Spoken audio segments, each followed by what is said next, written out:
নমস্কার, রান্নাঘরের রাজশ্রীতে আপনাদের সকলকে স্বাগত জানাই। আজ আমি আপনাদেরকে বানিয়ে দেখাবো আলুর টিক্কি রসুন দিয়ে। তাহলে এবার শুরু করছি। এখানে আমি দুটো বড় সাইজের আলু সেদ্ধ করে খোসা ছাড়িয়ে নিয়েছি। আর একটি গোটা রসুন খোসা ছাড়িয়ে নিয়েছি। এবার এটাকে থেতো করে নিলাম।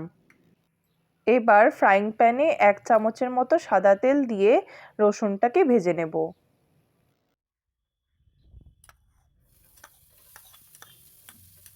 রসুনটাকে হালকা লাল করে ভেজে নেব।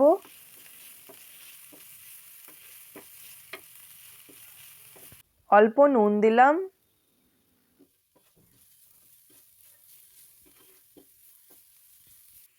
রসুনটা হালকা লাল হয়ে এসেছে। এবার এর মধ্যে অল্প লাল লঙ্কার গুঁড়ো দিয়ে নামিয়ে দেব। একটু ঠান্ডা হলে আলুর সাথে রসুনটাকে ভালোভাবে মেখে নেব। এবার এর মধ্যে স্বাদ অনুযায়ী নুন দিলাম। 2 চামচ চালের গুঁড়ো দিলাম।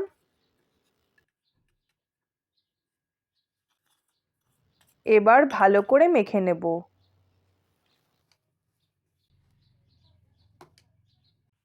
এবার মাখা আলুর থেকে টিক্কি বানিয়ে নিচ্ছি।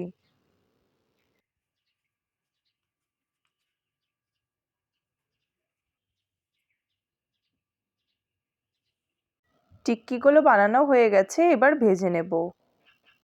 এখানে আমি আলুর টিক্কির জন্য ব্যাটার বানিয়ে নিচ্ছি। 3 চামচের মতো ময়দা দিলাম।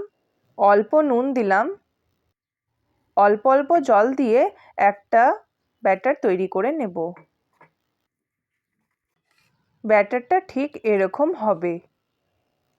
এবার একটা ফ্রাইং প্যান গরম করে পরিমাণ মতো সাদা তেল দিয়ে দিলাম। এখানে আমি অল্প চিলি ফ্লেক্স ব্যাটারের মধ্যে দিয়ে দিচ্ছি। চিলি ফ্লেক্সটা দিলে আলুর টিক্কিটা খেতে বেশ চটপটে লাগে। এবার আলুর টিক্কি ব্যাটারে দিয়ে ভেজে নেব।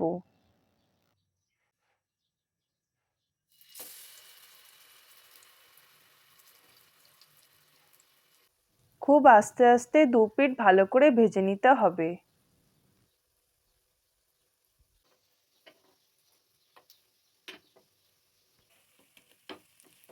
ভাজা হয়ে গেছে, এবার তুলে নেব।